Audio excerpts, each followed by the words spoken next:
রাজনীতি শুধু ক্ষমতার খেলা নয়, অর্থনীতি শুধু সংখ্যার মেলা নয়, সমাজনীতি কেবল তত্ত্বের জাল নয়, আর দুর্নীতি শুধু শিরোনামে আটকে থাকা গল্প নয়। যে কথাগুলো আমরা প্রতিদিন শুনি কিন্তু সহজভাবে বুঝতে পারি না, যে সিদ্ধান্তগুলো আমাদের জীবন বদলে দেয় কিন্তু কেউ সহজ করে বলে না। এখানে আমরা চেষ্টা করব জটিল কথাকে সহজ ভাষায় ব্যাখ্যা করতে, অস্পষ্ট বিষয়কে স্পষ্ট করে তুলে ধরতে। এখানে কথা হবে সহজে, প্রশ্ন হবে সোজা সাপটা, যেন আপনি সহজে বুঝতে পারেন, ভাবতে পারেন এবং সঠিক সিদ্ধান্ত নিতে পারেন। আমন্ত্রণ কঠিন কথা সহজে, সাথে আছি তানিয়া হারুন। অনেক প্রত্যাশা আর বিশ্বাস নিয়ে ছাত্রদের আহ্বানে জুলাই আন্দোলনে নেমেছিল সাধারণ মানুষ, চেয়েছিল পরিবর্তন। জুলাই আন্দোলনের ছাত্র নেতারা শুনিয়েছিলেন নতুন বন্দোবস্ত, নতুন রাজনীতির কথা।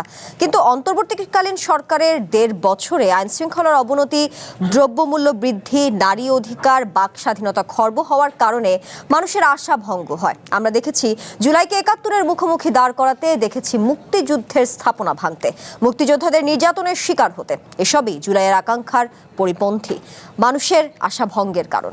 জুলাইয়ের আকাঙ্ক্ষা এবং বাস্তবতা নিয়েই আজকের কঠিন কথা সহজে। কঠিন কথা সহজে অনুষ্ঠানে আজকে আমাদের সাথে স্টুডিওতে উপস্থিত আছেন ইউথ লিডার ও রাজনৈতিক বিশ্লেষক ডাক্তার রাকিব আল হাসান, আছেন জাতীয় নাগরিক পার্টি এনসিপির কেন্দ্রীয় যুগ্ম আহ্বায়ক ডক্টর আতিক মুজাহিদ এমপি, আছেন গণসংহতি আন্দোলন নির্বাহী সমন্বয়কারী আবুল হাসান রুবেল। আপনাদের তিনজনকেই আজকের কঠিন কথা সহজের এই আয়োজনে আমন্ত্রণ জানাচ্ছি। জানাতে চাই আমাদের এই আয়োজন টেলিভিশনের পাশাপাশি ফেসবুক এবং সামাজিক যোগাযোগ মাধ্যমে লাইভ হচ্ছে, সেখানে আপনি আপনার মতামত কিংবা প্রশ্ন জানাতে পারেন। বলছিলাম জুলাইয়ের আকাঙ্ক্ষা এবং বাস্তবতা, দ্রুত চিত্র আসলে কেমন, এক নাকি ভিন্ন? জুলাইয়ের আকাঙ্ক্ষা কতটা পূরণ হয়েছে, বাস্তবতাটা আসলে কেমন, সেগুলো নিয়ে আমরা আজকে আলোচনা করব। জুলাই আন্দোলনের মানুষের যে আকাঙ্ক্ষা ছিল, ডাক্তার রাকিব আল হাসান আপনাকে দিয়ে শুরু করতে চাই। সেই আকাঙ্ক্ষা, যে প্রত্যাশা নিয়ে মানুষ আসলে ছাত্রদের আহ্বানে সাড়া দিয়েছিল অন্তর্বর্তীকালীন সরকারের সময়ে, ১.৫ বছরে সেই প্রত্যাশা কতটা পূরণ হয়েছে? জি, আপনাকে ধন্যবাদ। আমার সহ-আলোচক এবং দর্শকদেরকে সালাম এবং শুভেচ্ছা। জুলাইয়ের পরবর্তী সময়ে আমরা ইলেকশন হলো, নতুন সরকার আসলো, নতুন সরকারের আগামীকাল বাজেট ঘোষণা হবে। তো এই প্রাক্কালে আমরা আবারও সেই পুরনো জুলাইয়ের বাস্তবতা, আকাঙ্ক্ষা কিংবা মানুষের ইচ্ছা অনিচ্ছার প্রতিফলন, এগুলো নিয়ে কথা বলতে হচ্ছে। যাক, ভালো। বিষয়টা হচ্ছে কি, মানুষের আকাঙ্ক্ষার আমি শুরুতেই অনেক কিছু পাইনি, অনেক কিছু হারালাম আমরা। তার মধ্যেও আমি দুইটা জিনিস প্রাপ্তির জায়গা দেখি। একটি হচ্ছে জুলাই পরবর্তী সময়ে যে রাষ্ট্রটা যে পর্যায়ে গিয়েছিল, সেই পর্যায়ে আমাদের একটা গৃহযুদ্ধের মুখোমুখি আমরা হতে পারতাম, বা আমাদের নির্বাচন না হয়ে একটা অনির্দিষ্টকাল অস্থিতিশীল রাষ্ট্রের মধ্যে, ফ্রেজাইল কান্ট্রির মধ্যে চলে যেতে পারতাম। তো সেটা হয়নি। সেটাই আমাদের সবচেয়ে বড় জুলাইয়ের, আমার কাছে সবচেয়ে বড় অর্জন। তার পরবর্তী সময়ে আমাদের যে ১৭ বছর থেকে যে একটা নির্বাচন খরাহীন রাষ্ট্র ছিল এবং রাষ্ট্রটা যে ভেঙে গিয়েছিল, সে জায়গা থেকে একটা নির্বাচনের মাধ্যমে, শান্তিপূর্ণ নির্বাচন, ক্ষমতা হস্তান্তরের মাধ্যমে একটি গণতান্ত্রিক সরকার, তার পরবর্তী সময়ে একটি ভাইব্রেন্ট পার্লামেন্ট দেখতে পাচ্ছি, এটাই জুলাইয়ের অর্জন। এর বাইরে হচ্ছে কি আরও অনেক কিছু করতে পারতো, কোনো কিছু করা যেত। আপনি যেটা বলছিলেন আপনার শিরোনামে, যে জুলাইকে মুখোমুখি দাঁড় করানোর ৭১-২৪ কিংবা একটা সুবিধা গোষ্ঠী ক্ষমতা নেওয়ার পায়তারা, অনেকে সুবিধাভোগী নেওয়া, অনেকের আঙ্গুল ফুলে কলা গাছা, অনেক কিছু হয়েছে। এখন ব্যাপারটা হচ্ছে, ধরেন যে ব্যাপারটা আসলে জুলাইয়ের পরবর্তী সময় আমাদের সবচেয়ে বড় যে মিসলিডিং ছিল, সেই জায়গাটা হচ্ছে ধরেন আপনার ভাঙা এবং ঘরা দুটো কিন্তু ডিফারেন্ট জিনিস। ধরেন আপনার, আমি একটা উদাহরণ দিই আপনাকে। ধরেন আপনার এই চ্যানেলটা, এখন এই চ্যানেলটা যদি আমরা যদি যে কাউকে, আপনাকে বা অন্য কাউকে যদি আমি টেনে এসে নামায় ফেলতে পারবো, কিন্তু আবার আপনাকে যদি আমি নতুন করে আবার একটা মানি দিলাম বা একটা অপরচুনিটি দিলাম যে আপনি এটা গড়ে তোলেন, আপনি কিন্তু চাইলেও সেটা পারবেন না।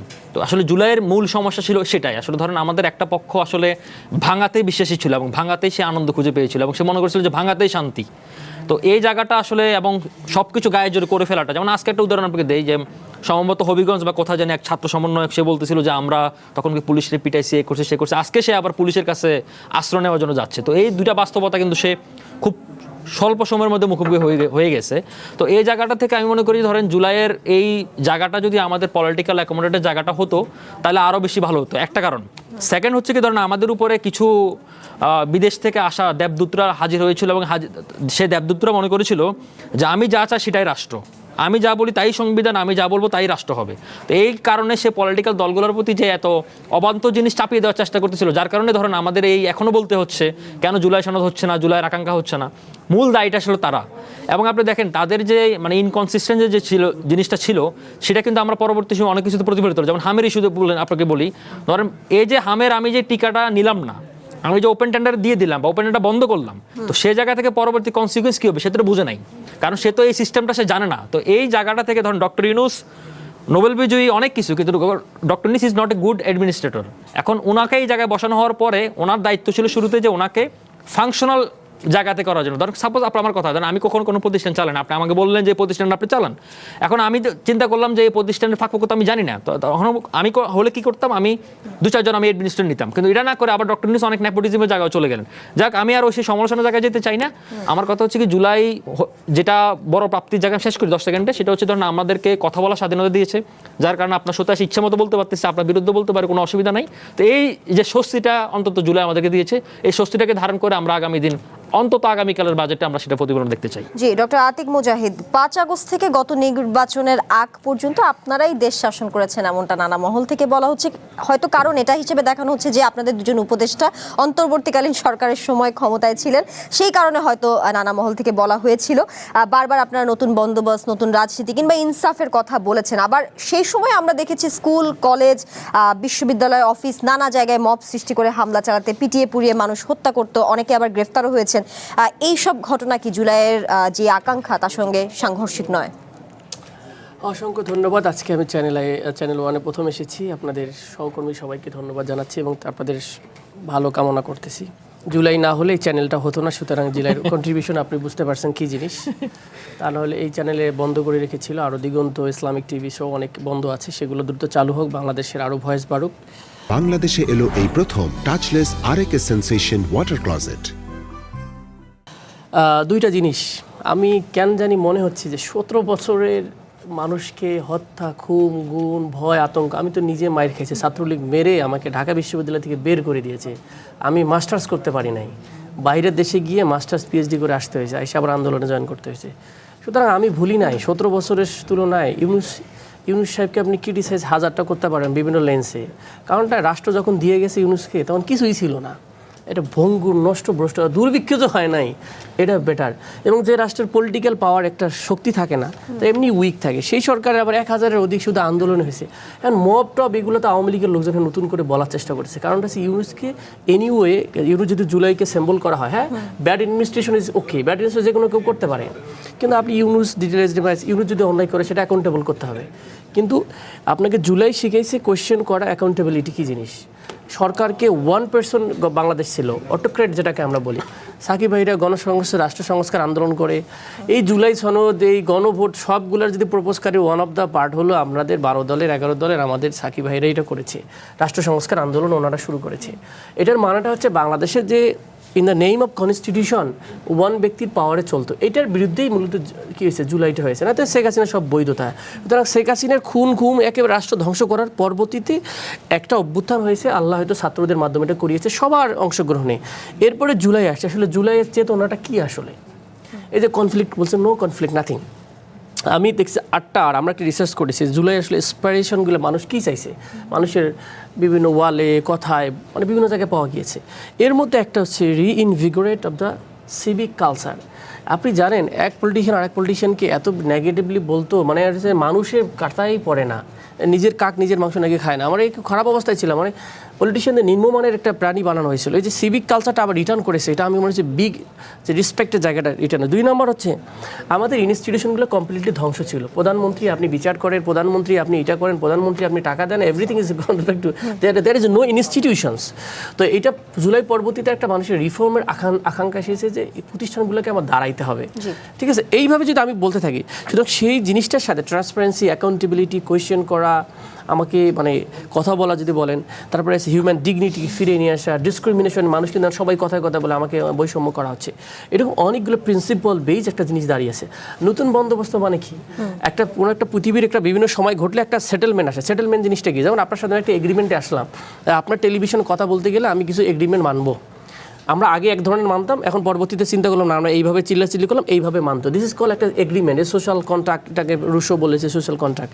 তো এই যে একটা এগ্রিমেন্ট, তাহলে রাষ্ট্র একটা কোনো না কোনো এগ্রিমেন্টের উপর আসে।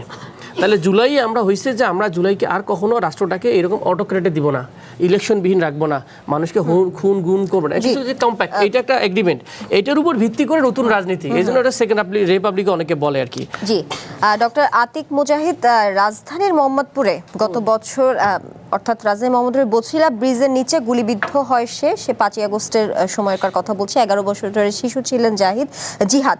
আহত অবস্থায় তাকে প্রথমে নেওয়া হয় গণস্বাস্থ্য মেডিকেল কলেজ হাসপাতালে, এরপর তাকে পাঠানো হয় ঢাকা মেডিকেল কলেজ হাসপাতালে। পরে কিছু মানুষ তাকে মৃত বানিয়ে কাগজে কলমে চালিয়ে দেয় শহীদ হিসেবে।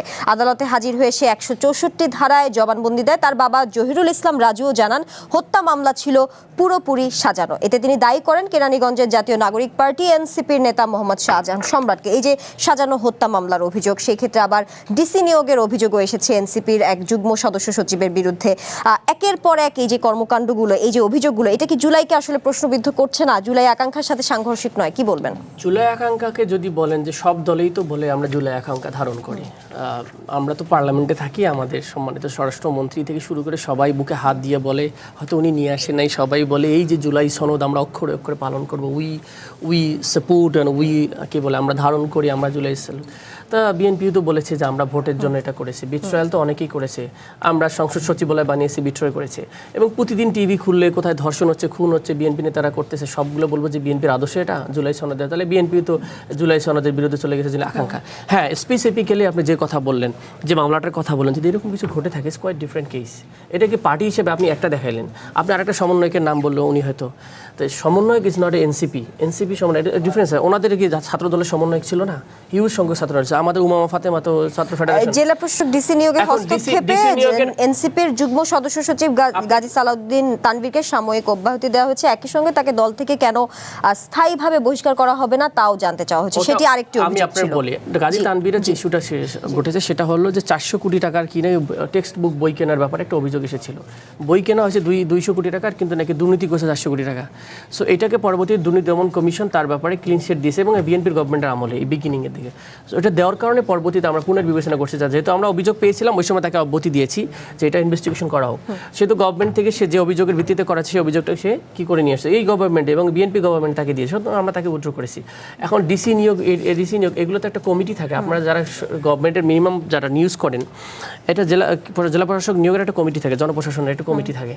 ওই সময় উপদেষ্টাদের সভাপতি সেক্রেটারি ছিল, তারা এইগুলো কিনে গেত। আমরা জানতাম যে এটা হলো সম্ভবত যে রেজওয়ানা ছিল, কি বলে আপা ছিল, আর সাথে হয়তো আরেকজন ছিল, এরকম ওনাদের একটা কমিটি ছিল এই টাইপের। তারাই তো এটা পর্যালোচনা কমিটি দিয়েছে।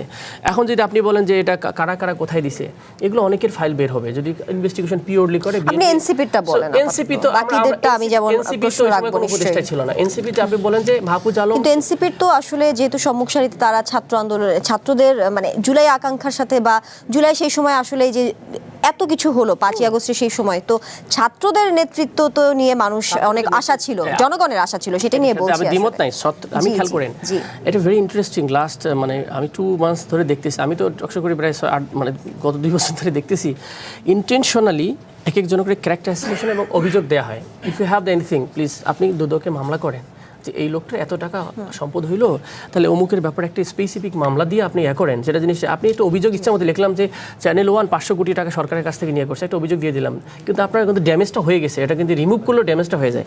তো same thing goes to like that.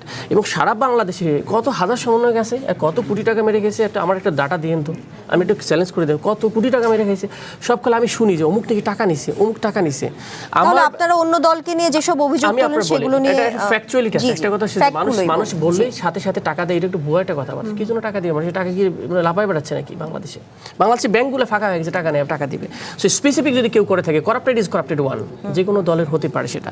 আপনি এনসিপি স্পেসিফিক যে লোকটার কথা বলেন মিথ্যা মামলা দিছে, সো সেটার ব্যাপারে যদি মিথ্যা হয়ে থাকে সেটার ব্যাপারে অ্যাকশন নেওয়া হোক। এটা সরকার তো এটাকে মিথ্যা মামলাগুলো বাতিল করে দিচ্ছে।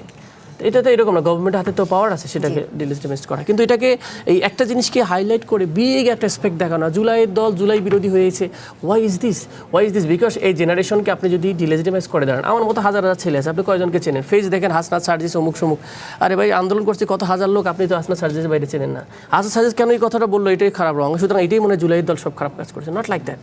So that is a big thing. Party হলে অনেক লোকের একটা কন্ট্রিবিউশন একটা পার্টি দাঁড়ায়।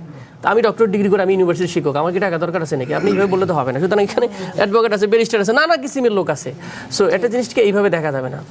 এটা আমাদের বলা হবে যে জামাতের বি টিম, কখনো বলা যখন আরও বামের লোকজন ছিল তারপরে সেটা বামপন্থী হয়ে গেছে। সো ইসলামিস্টরা বলে বামপন্থী, আর ডানপন্থীরা বলে নানা রকমের ভার্সন অফ থিং। এটা বলবে কারণ আপনার আন্ডারস্ট্যান্ডিং থেকে আপনি আরেকজনকে দেখবেন, এটা স্বাভাবিক। বা জুলাই অ্যাসপিরেশন যদি আরে হোল বলি, ইনস্টিটিউশনালাইজ করা, ব্যক্তিতন্ত্র থেকে বের করে রাষ্ট্রকে গণতন্ত্র এবং গণমানুষের কথা বলা, জবাবদিহিতা নিয়ে এসে, অ্যাকাউন্টেবল নিয়ে এসে জাস্টিসটা ইনশিওর করা। আমার কি হাদি একটা কথা বলছে না, আমি আমার শত্রুকেও জাস্টিস দেখতে চাই, that should be the process. So আমরা যেন কাউকে পার্সোনাল অ্যাসাসিনেশন বা ক্যারেক্টার অ্যাসাসিনেশন না করি। অ্যাজ এ হোল এই জেনারেশন যদি না দাঁড়ায়, বাংলাদেশের জন্য ক্ষতিগ্রস্ত হবে। বাংলাদেশে এলো এই প্রথম টাচলেস আরএকে সেন্সেশন ওয়াটার ক্লজেট। জি আবুল হাসান রুবেল, জুলাই আকাঙ্ক্ষার বাস্তবায়ন কতটা পূরণ হয়েছে, এবং যদি জুলাইয়ের চেতনার বাস্তবায়নে আসলে বাধা কোথায় ছিল, বা যদি আকাঙ্ক্ষা বাস্তবায়ন না হয় সেক্ষেত্রে দায় আসলে কার? ধন্যবাদ। প্রথমত আমি বলি যে জুলাইয়ের আকাঙ্ক্ষা তো অনেক বড়, এবং জুলাইয়ের আকাঙ্ক্ষা একদিকে, অন্যদিকে কিন্তু আমি যদি বলি যে জুলাইয়ের অনেকগুলো আসলে আকাঙ্ক্ষা পূরণ হয়েছে, পূরণ হয়নি একেবারে তা না। যেমন ধরেন একটা ফ্যাসিবাদ আসলে বাংলাদেশে গেড়ে বসেছিল, সেটাকে আসলে হটানো গেছে। এটা দীর্ঘ লড়াইয়ের ধারাবাহিকতাতেই জুলাই হয়েছে, এর আগেও লড়াই হয়েছে, সেই লড়াইয়ের ধারাবাহিকতায় জুলাই এসছে, এবং সেখানে এই যে ফ্যাসিবাদ হটানো গেছে, ধরেন দ্বিতীয় বিশ্বযুদ্ধ পর্যন্ত লেগেছিল হিটলারের ফ্যাসিবাদকে হটাতে। আমাদের এখানে একটা গণ অভ্যুত্থানের মাধ্যমে আমরা একটা ফ্যাসিবাদকে হটিয়েছি, এটা তো নিশ্চয়ই একটা বড় অর্জন। ধরেন বাংলাদেশে এই যে আলোচনাগুলো এখন আমরা করছি, যেটা নিয়ে আমরা বহু বছর ধরে আসলে বলা যেতে পারে যে রাস্তাঘাটে চিল্লাচিল্লি করে বেরিয়েছে, হ্যাঁ, সেইগুলো আসলে এখন বাংলাদেশের একটা প্রধান জায়গায়, রাজনীতির প্রধান জায়গায় পরিণত হয়েছে। এইটার ভেতরে আসলে জুলাইয়ের আকাঙ্ক্ষার জায়গাটা আপনারা দেখবেন যে আমরা যে কথাগুলো বলছিলাম সেই কথাগুলো তো আমাদের বিচ্ছিন্ন কোনো কথা না।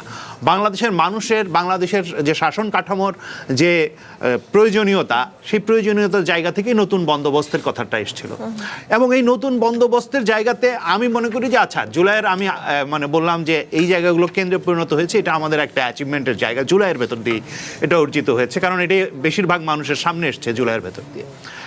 এই জায়গাটা হচ্ছে অ্যাচিভমেন্টের জায়গা। আবার অপ্রাপ্তির জায়গা আছে, হ্যাঁ, অপ্রাপ্তির জায়গা আছে। যেমন আমি মনে করি যে খুবই গুরুত্বপূর্ণ একটা জায়গায় অপ্রাপ্তির জায়গা আছে, সেটা হচ্ছে যে প্রথমত এই জুলাইয়ের পরবর্তীতে যে সরকারটা গঠিত হয়েছে, সেটা যে ক্ষমতায় থাকুক, তারা আমলাতন্ত্রের সাথে একটা এমন আপোষ করেছে যে আমলাতন্ত্র আসলে বাংলাদেশের যে এই যে পুরনো বন্দোবস্তটা টিকে রেখেছে আসলে বাংলাদেশের আমলাতন্ত্র, সে আমলাতন্ত্রের সাথে আপোষ করে তাদেরকে আনডিউ প্রমোশন দিয়ে তাদেরকে আসলে যে তৈলবাজি করেছে এক অর্থে সরকার, এইটা বাংলাদেশকে আসলে অনেক দূর পিছিয়ে দিয়েছে। আমি বলবো এটা হচ্ছে সবচেয়ে বড় অভিযোগ। আপনি অন্য অনেক কিছু বলতে পারেন, কিন্তু আসলে এই সবচেয়ে বড় জায়গাটা হচ্ছে এইখান থেকে আসলে অভ্যুত্থান ফেল করে যাওয়ার পরিস্থিতি তৈরি হয়েছে। অভ্যুত্থান যে পরিবর্তনের আকাঙ্ক্ষা জাগিয়েছে সেটা আসলে পরিবর্তিত হতে পারে না। তার একটা গুরুত্বপূর্ণ কারণ হচ্ছে এই আমলাতন্ত্র। দ্বিতীয় আরেকটা কারণ হচ্ছে যে আমি মনে করি যে আসলে এখানে ধরেন অভ্যুত্থানের একক আকাঙ্ক্ষা বলতে আসলে কিছু নাই, হ্যাঁ, কারণ জুলাই আসলে বহু মানুষের, বহু স্বরের, বহু ধরনের, ধরেন এখানে নারী পুরুষ, এখানে বিভিন্ন বর্ণ ধর্ম, বিভিন্ন ধরনের মানুষের এখানে একটা একই ভবন ঘটেছিল। তাদের প্রত্যেকের আলাদা আকাঙ্ক্ষা আছে। কারো হয়তো আকাঙ্ক্ষা ছিল ধরেন এই আন্দোলন শুরু হয়েছে একটা কর্মসংস্থানের আকাঙ্ক্ষা থেকে। ধরেন এখানে তরুণদের এখানে যে অর্থনীতির বিকাশ হচ্ছিল, সেইখানে আসলে কোনো একটা কর্মসংস্থানহীন বিকাশ হচ্ছিল, সেখানে কর্মসংস্থান নাই, সরকারি চাকরির উপরে একমাত্র নির্ভরতা, এবং সেই সরকারি চাকরিতে এমনভাবে কোটা ব্যবস্থা চালু করা হয়েছে যাতে আসলে তরুণরা চাকরির সুযোগ পাচ্ছেন না। সেই যে অন্যায়, এই অন্যায়ের বিরুদ্ধে তারা একটা বৈষম্যহীনতার দাবি করে এখানে কিন্তু আসলে এসেছিলেন। এখন এটার সঙ্গে আরও বৈষম্য, বহু জায়গার বৈষম্য আছে। ওই সময়ের বাজার পরিস্থিতির যদি আপনি কথা চিন্তা করেন, তাহলে দেখবেন যে জিনিসপত্রের দাম হু হু করে বাড়ছিল, সেইখানে মানুষ আসলে ওইটার একটা থেকেও মুক্তি চেয়েছে। ফলে নানানভাবে জুলাইয়ের আকাঙ্ক্ষা এক একজনের কাছে এক এক রকম। কারো কাছে হয়তো নতুন রাজনৈতিক বন্দোবস্ত, কারো কাছে হয়তো এই জিনিসপত্রের দাম কমানো, কারো কাছে হয়তো কারো কাছে এটাও যে আমরা যা চাই তার বাইরে আর কিছু হতে দেবো না, এরকম গ্রুপও আমরা দেখেছি। কেউ কেউ আছেন যে 71 অস্বীকার করতে হবে, সেটাও তার সেই ধরনের লোকও এটার ভেতরে ঢুকেছে। ফলে বিভিন্নভাবে বিভিন্ন ধরনের লোকের একটা সমাগম ঘটেছে এই জুলাইয়ের ভেতরে। ফলে এইখানে একক আকাঙ্ক্ষা বলতে আমি মনে করি না কিছু আছে। ফলে এইখানে জুলাইয়ে যারা আসলে প্রধানত নেতৃত্বে ছিলেন তাদের একটা ভূমিকা আছে এটাকে একটা শেপ দেওয়ার ক্ষেত্রে। ফলে এই জায়গায় তাদের একটা ব্যর্থতা আমি দেখি, যে তরুণদের যে আকাঙ্ক্ষা, যেটার কথা উনি বলছেন সেটার কথা আমি বলি বা আরও তরুণরা বলেন, সেটা কিন্তু আসলে পুরোপুরিভাবে বাস্তবায়ন করা যায় না। এবং এটার দায় যেমন অন্যদের আছে তেমনিভাবে জুলাইয়ে যারা নেতৃত্ব হিসেবে সামনে এসছেন তাদেরও আছে। এই জায়গাগুলো আমাদের একটা কালেকটিভ ফেইলিওর আছে। এই কালেকটিভ ফেইলিওরের জায়গা থেকে যদি আমরা উত্তরণ করতে চাই, সেটা এখনো সুযোগ আছে। জুলাই এখনো আমি মনে করি যে জুলাইয়ের যে আকাঙ্ক্ষা সেটা বাস্তবায়নের সুযোগ শেষ হয়ে যায় না। শেষ হয়ে যেত যদি আমাদের এই সমস্ত যে বিভিন্ন ধরনের আকাঙ্ক্ষা এর ভেতরে একটা গৃহযুদ্ধ লেগে যেত, তাহলে আসলে এটা শেষ হয়ে যেত। কিন্তু সেটা হয়নি, একটা নির্বাচন হয়েছে, ফলে এই আকাঙ্ক্ষা বাস্তবায়নের এখনো সুযোগ আছে। সেই আকাঙ্ক্ষাগুলো সবাই মিলে বাস্তবায়ন করা সম্ভব। জি, নিশ্চয়ই ডাক্তার রাকিব আল হাসান, একই প্রশ্ন আপনার কাছে রাখতে চাই, জুলাইয়ের চেতনা বাস্তবায়নে আসলে বাধা কোথায় ছিল সেই প্রসঙ্গ নিয়ে আসবো। একটি বিরতি নিয়ে ফিরছি। কঠিন কথা সহজে অনুষ্ঠানে এই পর্যায়ে একটি বিরতি নিচ্ছি, ফিরছি কিছুক্ষণের মধ্যে।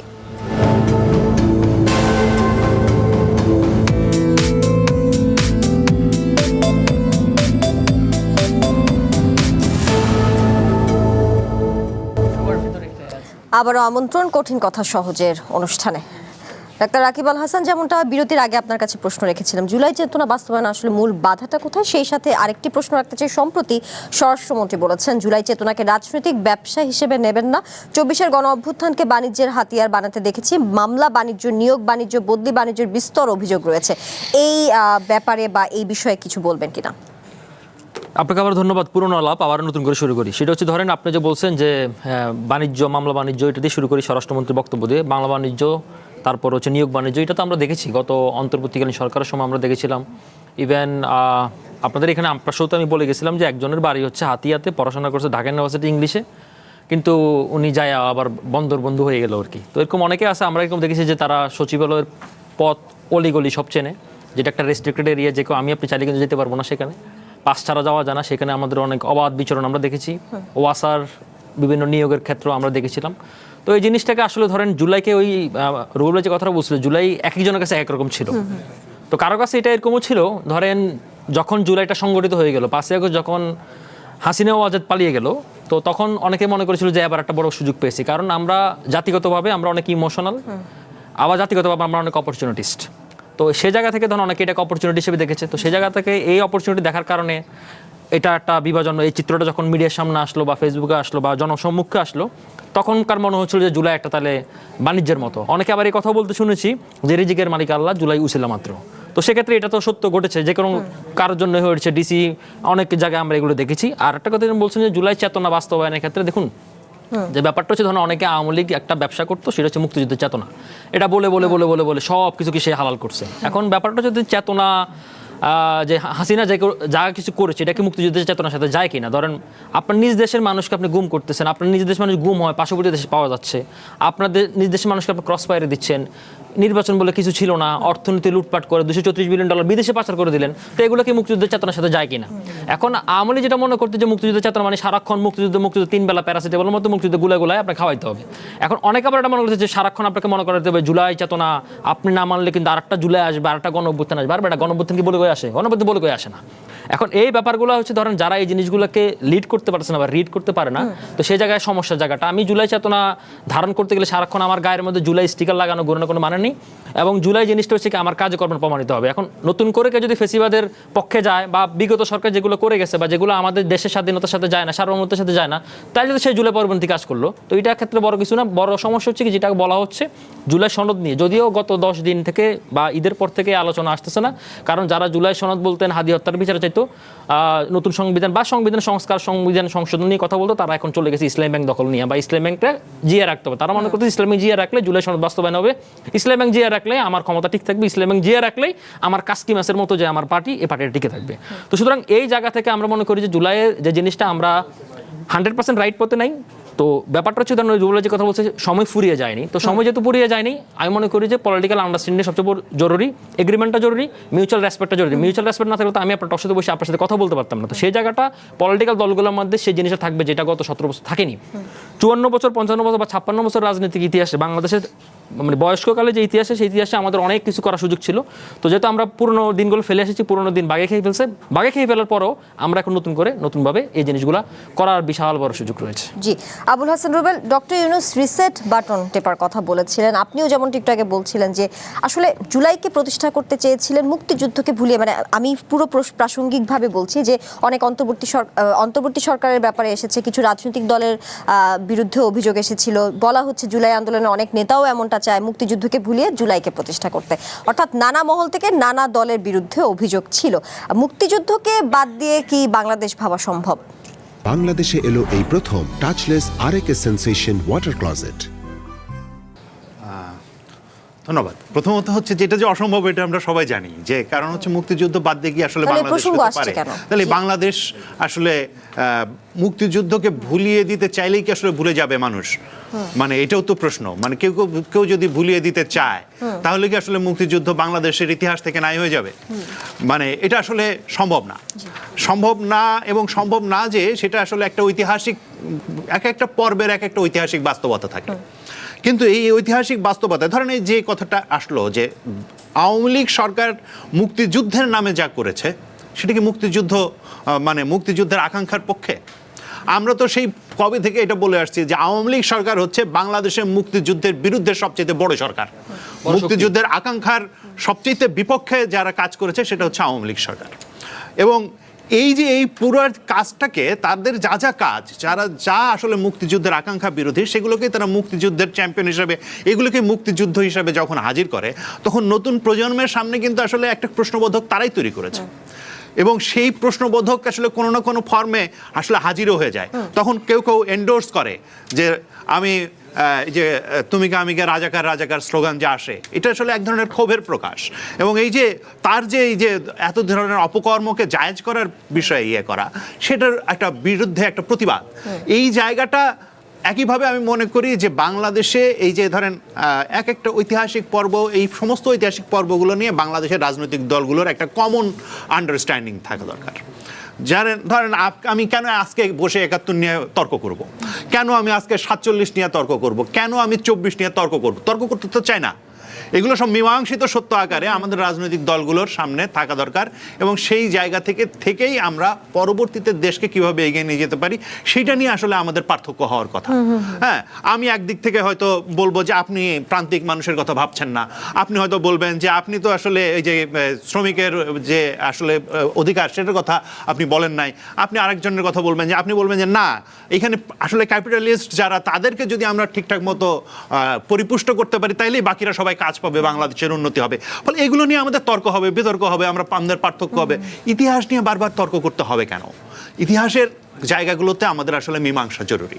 এই ইতিহাসের জায়গাগুলোতে অমীমাংসিত রেখে আমি মনে করি যে এখানে আমাদের একটা মানে ইতিহাসকে সবসময় রাজনীতিতে একটা হাতিয়ার হিসাবে ব্যবহার করা হয়েছে। এই হাতিয়ার হিসাবে জুলাইকেও যদি ব্যবহার করা হয়, তাহলে জুলাইও একইভাবে বিতর্কিত থাকবে, ভবিষ্যতে এটা নিয়ে বিতর্ক হবে, মানে হয়ে যাবে। আমি যেটা বলি যে যদি বাংলাদেশে এর পরবর্তীতে আবার কোনো ফ্যাসিবাদ মানে মাথাচাড়া দিতে হয়, তাহলে তাকে কোথাও না কোথাও এই জুলাইকে হাতিয়ার করতে হবে।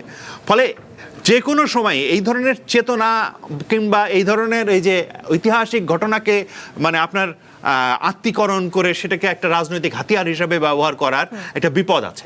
সেই বিপদটা থেকে আমাদের সবসময় সতর্ক থাকতে হবে, এবং একই সঙ্গে আবার ওই যে ঐতিহাসিক ঘটনা, ওর যে তাৎপর্য, সেই তাৎপর্যকে সামনে এগিয়ে নিয়ে যাওয়ার জন্য আমাদের রাজনীতিটা করতে হবে। ফলে আমরা অতীতকে ভুলবো না, কিন্তু অতীতকে ব্যবহার করে বা ইতিহাসকে ব্যবহার করে একটা সবসময় বিভক্তি জিয়ে রাখা এবং তার পক্ষ বিপক্ষ করা, এই যে রাজনৈতিক ধারা, এটা থেকে আমাদের বের হয়ে আসতে হবে। জি, ডক্টর আতিক মুজাহিদ, জুলাই আন্দোলনে আপনারা মুক্তিযুদ্ধের পক্ষে কথা বলেছেন, কিন্তু 5ই আগস্টের পরবর্তী সময়ে যখন ছাত্ররা ক্ষমতার কেন্দ্রে ছিল, সেই মুহূর্তে আমরা দেখেছি জুলাইকে 71-এর মুখোমুখি দাঁড় করাতে, অর্থাৎ মুক্তিযুদ্ধের স্থাপনা ভাঙতে দেখেছি, মুক্তিযোদ্ধাদের নির্যাতন করতে দেখেছি, এমন নানা ধরনের অভিযোগ সেই সময় ছিল। জুলাইকে মুক্তিযুদ্ধের মুখোমুখি দাঁড় করানো, এটি কি জুলাই চেতনাকে কি বিতর্কিত করা হয় কি না? Very interesting. বাংলাদেশে দুইটা জিনিস ঘটে। সরি, আমি আমার হিন্দু ভাই বোনরা অন্যভাবে নেবেন না। মনে করেন যে আওয়ামী লীগের পোস্টেড ছিল, কিন্তু 5ই আগস্টের পর সে এখন হিন্দু মাইনরিটি হয়ে গেছে। হাত দিলেই বলবে এই হিন্দু মাইনরিটি হিট করতেছো। এই মুক্তিযোদ্ধারা এমন কোনো কাজ নাই যে শেখ হাসিনাকে লেজিটিমেসি দেয় নাই, কিন্তু আওয়ামী লীগ নেতা হিসেবে যখন আপনি আওয়ামী লীগ নেতা হিসেবে হিট করবেন, মুক্তিযোদ্ধাকে অপমান করা হচ্ছে। বাংলাদেশের টপ 2-3টা নিউজ পেপার আছে, তারা এটাকে হাইলাইটেড করবে এইভাবেই যে মুক্তিযোদ্ধাদের অপমান করা হলো। এই মুক্তিযোদ্ধারা যখন, আমি বলতেছি না সবাই না, যারা মুক্তিযোদ্ধাকে ব্লেন্ড করে ইউজ করে শেখ হাসিনাকে ফেসিবাদ সিস্টেম মানে বাস্তবায়ন করার জন্য যা তা করেছে, তাদেরকে কিন্তু আপনারা কখনো বলেন নাই যে বাংলাদেশকে ফেসিবাদ প্রতিষ্ঠা করার জন্য মুক্তিযুদ্ধ হয়নি। মুক্তিযোদ্ধারা হয়েছেই ডেমোক্রেটিক স্টাইলের রাষ্ট্র নির্মাণ করার জন্য। কিন্তু আপনারা ফান্ডামেন্টালস ভুলে যান। আপনারা যখন মুক্তিযুদ্ধের চেতনার কথা বলেন, তখন আমাদের মুজিবনগর বলেন বা এই সরকারের আমরা 3টা ফান্ডামেন্টালস বলি: হিউম্যান ডিগনিটি, সোশ্যাল জাস্টিস এবং ইকুইটি, সাম্য, মানবিক মর্যাদা এবং জাস্টিস, সোশ্যাল জাস্টিস। তো এইটার বেসমেন্ট যদি হয় আমাদের মেইন ফান্ডামেন্টালস, এইটার ভিত্তিতে আমরা রাষ্ট্র গঠন করেছি, তাহলে আপনি এইটা দিয়ে মাপবেন। এটা দিয়ে যে ব্যক্তি এটার বিপরীত যাবে সেটাকে মনে করবেন চেতনার বিরোধী।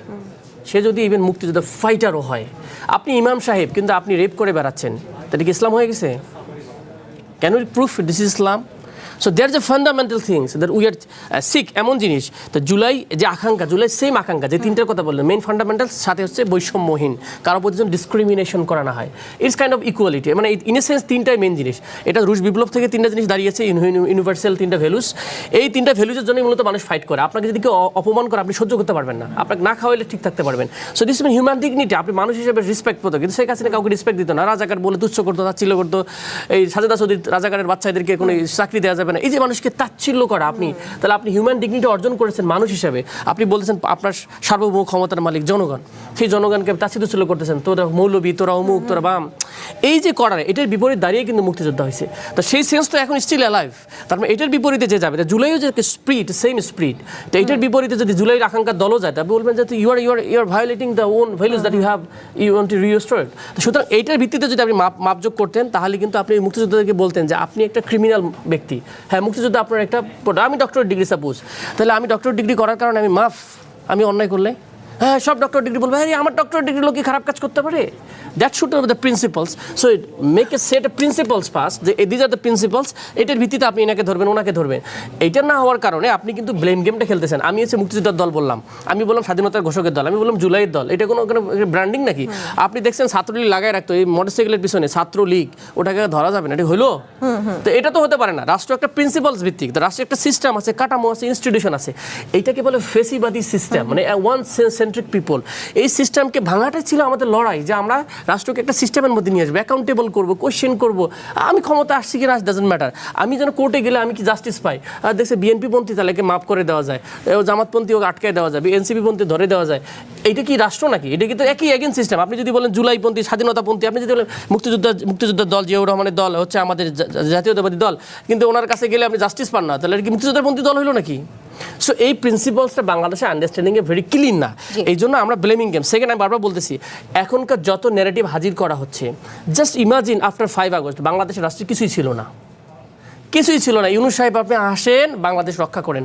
ইট ওয়াজ দ্য ফেস, বাংলাদেশকে অ্যাটলিস্ট যেন ক্যাটাস্ট্রফি না ঘটে। এটাও কিন্তু আমরা একসময় অ্যাকনোলেজ, মানুষকে আমাদের দেশের একটা বড় সমস্যা আছে, আমরা কিন্তু অ্যাপ্রিসিয়েট করি না। ইভেন আমি কিন্তু মনে করি যে অনেকগুলো বাংলাদেশের এখন যে পার্লামেন্ট চলমান আছে, অনেকগুলো জিনিস আমাদের পজিটিভ সাইড আছে। We respecting each other. আপনি জামাত ইসলামের অনেক অস্বস্তি আছে, অ্যাটলিস্ট তারা বলছে না, তারা ভালো প্র্যাকটিস করার চেষ্টা করতেছে, কনস্ট্রাকটিভ কাজ করতেছে। এনসিপি আমরা ছোটো দল, আমরা ছায়া বাজেট দিয়েছি, দেখেন আমরা কিন্তু, তাহলে প্রাইম মিনিস্টারও বলতেছে যে অপোজিশন আমাদের রেসপন্সিবল থাকতে হবে, নাহলে কিন্তু আমরা টিকতে পারবো না।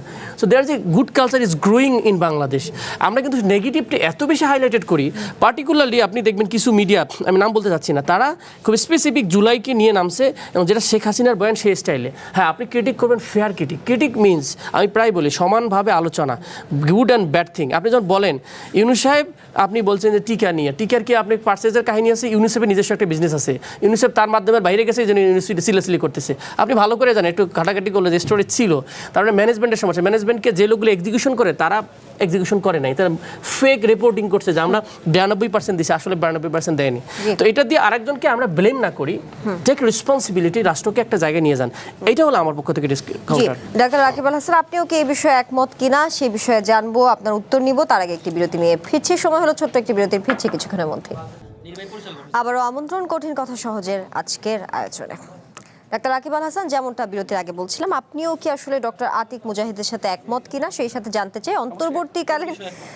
অন্তর্বর্তীকালীন সরকারের 1.5 বছর এবং বর্তমান সরকারের 4 মাস বলা যায়, সেই ক্ষেত্রে এই সময়ের মধ্যে কি কি পার্থক্য দেখেছেন? আপনি বলেছেন বাক স্বাধীনতা পেয়েছেন, এছাড়া আর কি পার্থক্য পেয়েছেন? আইন শৃঙ্খলা, নারী অধিকার বা আইন শৃঙ্খলা কতটা উন্নতি বা অবনতি, কি বলবেন?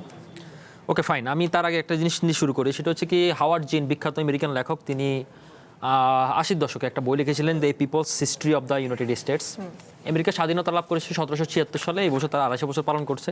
তাদের স্বাধীনতার 200 বছর পরে উনি একটা নতুন অ্যাঙ্গেল দেখাচ্ছিলেন, যে এরকম আমাদের স্বাধীনতাটা এভাবে হয়েছে এবং আমাদের ওয়াশিংটন শুধুমাত্র না, আমাদের স্বাধীনতার ফাউন্ডিং মেম্বারও থাকতে পারে, শুধু ফাউন্ডিং মেম্বাররা মেল না ফিমেলও থাকতে পারে।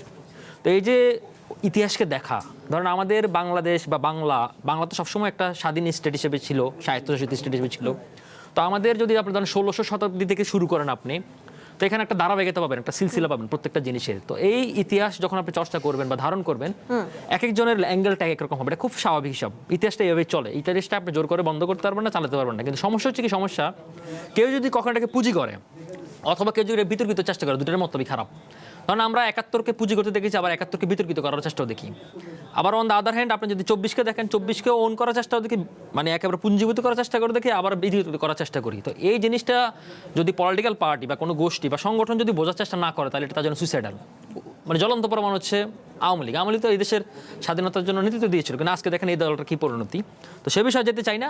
এখন আলাপ হচ্ছে কি, আপনি বলছেন যে উনি যা বলছেন সব ঠিক কিনা। দেখুন, আমি তো আপনাকে আগে বললাম যে আমরা আরও ভয়ঙ্কর কিছু খারাপ হতে পারতো, ভয়ঙ্কর খারাপ হতে পারতো, গৃহযুদ্ধ হতে পারতো, ইলেকশন না হয় একটা মিলিটারি গভর্নমেন্ট আসতে পারতো, কু হতে পারতো, অনেক কিছু হতে পারতো। ধরেন আপনার 15ই আগস্টের পরে জিয়াউর রহমান যখন ক্ষমতা নিল, তার আগে দেখেন এ ক্ষমতা নেই, ও ক্ষমতা নেই, এর লাশ পড়ে যায়, উল্লাস পড়ে যায়। জিয়াউর রহমান আসার পরও ছোটো বড় 51টা উনি সামলাইছে। এখন অনেক খারাপ হতে পারতো, কিন্তু অনেক কিছু হতেও পারতো। এগুলো এখন পিছনে ফেলে আমরা এখন যেটা মনে করি, ওই যে ভাই যেটা বলছে, ধরেন এই জিনিসগুলো তো নতুন করে ব্র্যান্ডিং করার, মাইক দিয়ে আওয়াজ দিয়ে চিল্লানোর কিছু নাই। ব্যাপারটা হচ্ছে ধরেন একটা রাষ্ট্র, কল্যাণ রাষ্ট্র আপনি কীভাবে গঠন করবেন। ধরেন এই জিনিসগুলোতে আমি আপনি একমত, দ্বিমত হওয়ার কোনো সুযোগ নেই। কেউ যদি দ্বিমত করতে চায়, কোনো যদি অন্য কোনো এজেন্ডা বাস্তবায়ন করতে চায়, তখন তাকে আপনি সন্দেহ চোখে রাখেন, তাকে আপনি রাজনীতি সিলসিলা থেকে আউট করেন। কিন্তু ব্যাপারটা হচ্ছে কি, এখন ওই যে বাইজটা বললো, শ্রমিকের কথা বললো বা অন্যান্য যে কোনো কিছুর ক্ষেত্রে বললো, কৃষির ক্ষেত্রে বললো, শিক্ষার ক্ষেত্রে বললো, আমার আপনার পলিসিটা কারটা কত বেটার হবে, কারটা রাষ্ট্রের জন্য কত কার্যকরী, এখন এটা নিয়ে আলোচনা হওয়া উচিত, বা এটাকে নিয়ে আমরা এখন কনস্ট্রাকটিভ পলিটিক্স হওয়া উচিত, বা কনস্ট্রাকটিভ রাষ্ট্র মেরামতের কাজ হওয়া উচিত। এবং আমি মনে করি, ধরেন আপনি যে আরেকটা প্রসঙ্গ আনলেন যে এই সরকারের পার্থক্যটা, দেখুন একটা 3 মাস বা 3.5 মাস বা 4 মাস বয়সী একটা শিশুকে আপনি কি মূল্যায়ন করবেন, একটা রাষ্ট্র কি মূল্যায়ন করবেন? তাকে আপনি ধরেন ক্রেডিট দেওয়ার কিছু না, তাকে কাঠগড়া দেওয়ার কিছু নয়। বাট এই সরকার যে একটা গুড গ্যাস্টার নিয়ে আগাচ্ছে, এটা একটা প্রমাণিত আছে। আমি একটা উদাহরণ দিই, মাননীয় প্রধানমন্ত্রী 2টা উদাহরণ আপনাকে দিই। ধরেন উনি এসে করলেন কি, যে সরকারি এমপিদের বা যে কোনো এমপিদের এখন একটা আইনি পরিণতি করলে তারা শুল্কমুক্ত গাড়ি কিনতে পারবে না, যার কারণে আমার আতিক মুজাহিদ ভাই এখন রিক্সায় চড়তে হয়, উনি গাড়ি কিনতে পারেনি। তো এখন ব্যাপারটা হচ্ছে, ধরেন এটা কিন্তু ধরেন এই যে একটা জিনিস, এই জিনিসটা কিন্তু বিএনপির এমপি মন্ত্রীরা ভালোভাবে নেয় নাই। কিন্তু এই যে আমি আরেকটা উদাহরণ আপনাকে দিই, আমি ডাক্তার মানুষ, আমি একটা উদাহরণ, একটা অভিজ্ঞতার কথা আপনাকে বলি। আমার ইন্টার্নশিপে আমি একটা পেশেন্ট পাইছিলাম, তো সেটা হচ্ছে ডায়াবেটিক ফুট, গ্যাংগ্রিন হওয়া। তো আমরা যখন এই পেশেন্টটাকে পাই, তখন তার পায়ের তালুতে ফুটে তার হচ্ছে আলসার হয়েছিল, এবং আলসারটা কোনোভাবে সারতে আমরা পারতেছিলাম না। তখন আমাদের ব্লাড সাপ্লাই বন্ধ হয়ে গেল তার। তখন আমাদের ডিপার্টমেন্ট হেড সিদ্ধান্ত নিল যে তার পায়ের গোড়ালিটা কেটে ফেলবে। আমরা তাকে অনেকভাবে কনভিন্স করার চেষ্টা করলাম, তার ফ্যামিলি কনভিন্স করার চেষ্টা করলাম, সে কোনোভাবে পাটা কাটবে না। 2 মাসের মাথায় সে যখন আমাদের সাথে আসলো, তখন তার পুরো পায়ে কেটে ফেলতে হলো। এখন রাষ্ট্রের সংস্কার বলতে আমি এই সংস্কার কথা বলতেছি না, রাষ্ট্রের এমন এমন কিছু সিদ্ধান্ত নিতে হবে যেটা হচ্ছে কি আপনার খুবই, মানে যখন আমরা সার্জারির কথা বলি, সার্জারি কিন্তু খুবই পেইনফুল, কিন্তু সার্জারি আপনাকে কিউর করার জন্যই। তো রাষ্ট্রের এমন একটা পজিশন আসছে, ভাই অফ দ্য রেকর্ড একটা কথা বারবার বলছে, ব্যাংকে কোনো টাকা নেই। ধরেন আমি আজকে 8 থেকে 10টা দেশের হিস্ট্রি দেখলাম যারা সিভিয়ার ইকোনমিক কলাপস, আমরা কিন্তু এমন একটা অবস্থার মধ্যে আসি, কাছাকাছি আসি।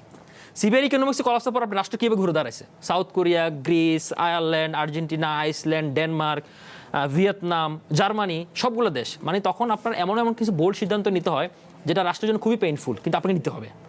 আমি মনে করি যে জনাব তারেক রহমান এই সিদ্ধান্তগুলো নিচ্ছেন। একটা হচ্ছে এটা। সেকেন্ড হচ্ছে কি, ধরেন আগে এমপিরা 5 কোটি টাকা যারা বরাদ্দ পেত তারা নিজেদের মতো করে বাগবাটোয়ারা করে এটা নিয়ে ফেলতো, এখন এটাকে মানে আপনার যাচাই বাছাই করে অর্থ উপদেষ্টার অধীনে নিতে হবে। আওয়ামী লীগের আমলে এটা প্রথমে 15 কোটি, পর 20 কোটি টাকা পর্যন্ত আমরা দেখেছি। তো এই জিনিসগুলো যে উদ্যোগগুলো নিচ্ছে এগুলোকে আমরা সাধুবাদ জানাই। আইন শৃঙ্খলা পরিস্থিতি শেষ করি। আইন শৃঙ্খলা পরিস্থিতির ব্যাপার হচ্ছে, ধরুন আইন শৃঙ্খলা পরিস্থিতির উন্নতির কোনো শেষ নেই। এখানে একটা রেপ কেস যা ঘটনা 100টারও সেম ঘটনা, একটা হত্যাকাণ্ড যেরকম নিন্দাযোগ্য 100টা হত্যাকাণ্ড তেরকম নিন্দাযোগ্য। কিন্তু ব্যাপারটা হচ্ছে কি, আমরা সূচকের মাপকাঠিতে দেখছি সেটা উন্নতি করার চেষ্টা করছে, আরও উন্নতি করতে হবে। এর বাইরেও আমাদের সীমান্ত এখন উত্তেজিত অনেক অবস্থা রয়েছে, আমাদের অনেকগুলো জিও পলিটিক্যাল ইস্যু রয়েছে, সেগুলো আমার মনে করি যে ন্যাশনাল পলিটিক্যাল কনসেন্সাসের মাধ্যমে এগুলো জনগণের ম্যান্ডেট নিয়ে যেহেতু সরকারটা ক্ষমতা এসেছে, বা বিরোধী দল ইটসেলফ পার্ট অলসো পার্লামেন্টের।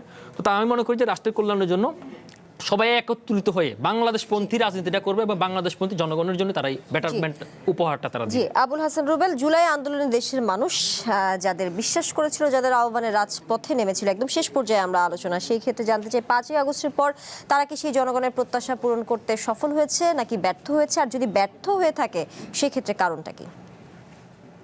ধন্যবাদ।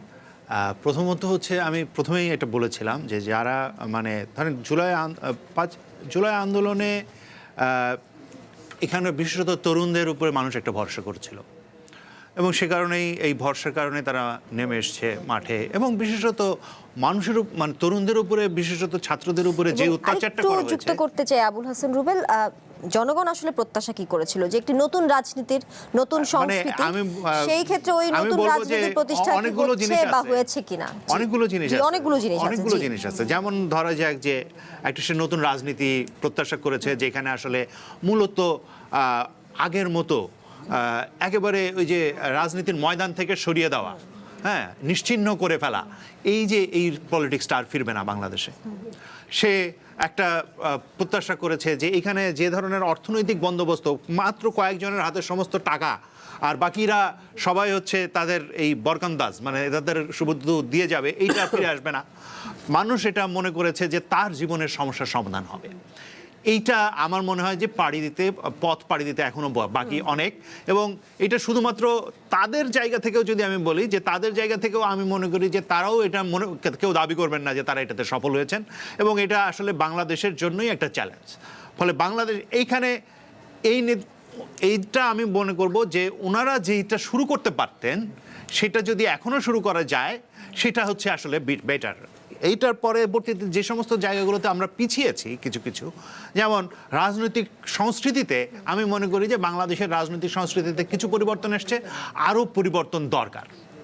বাংলাদেশের রাজনৈতিক সংস্কৃতিতে এখনো পর্যন্ত যে ধরনের, এই যে ধরেন নতুন করে আমি বলবো, এক্ষেত্রে একটা বড় সমস্যা হচ্ছে ইন্টারনেট এবং ফটোকার্ড ভিত্তিক যে ধরনের মানে জায়গাগুলো, মিস ইনফরমেশনকে যেভাবে আসলে প্রমোট করা হয়, এইগুলো কিন্তু বাংলাদেশের রাজনৈতিক সংস্কৃতি, দেখবেন আপনি পার্লামেন্ট অপেক্ষাকৃত সৌহার্দ্যপূর্ণ জায়গা আপনি দেখবেন, কিন্তু আপনি দেখবেন মাঠে এইটা এমনভাবে মানে প্রেশার ক্রিয়েট করতে থাকবে যে আপনি ওইখানে হানাহানিতে যেতে বাধ্য হবেন, এরকম একটা পরিস্থিতি কিন্তু আসলে আছে।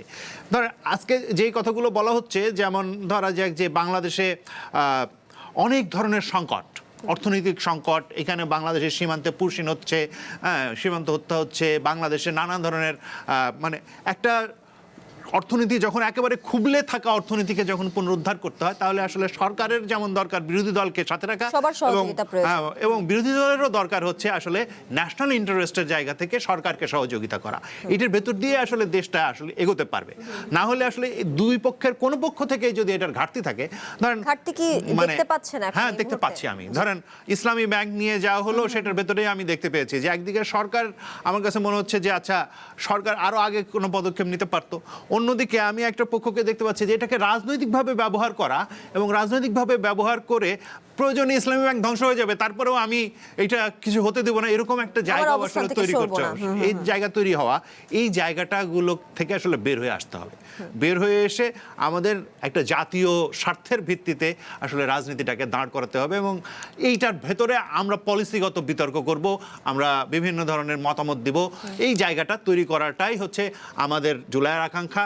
সেই জুলাইয়ের আকাঙ্ক্ষা নিয়ে সবাই এগিয়ে যাবে, এটা আশা করি। জি, ডক্টর আতিক মুজাহিদ যে পলিসি নিয়ে কথা বলছিলেন আবুল হাসান রুবেল, সেই ক্ষেত্রে যেমনটা বলছিলাম যে প্রত্যাশা পূরণে ব্যর্থ হয়েছে কি সফল হয়েছে, সেই দায় আসলে কি আপনারা স্বীকার করেন, বা যেটা নিয়ে বলছিলেন যে আসলে সহযোগিতারও প্রয়োজন বিরোধী দলেরও সরকারি দলেরও, সেই পুরো বিষয়টা নিয়ে আপনার মতামত জানতে চাই।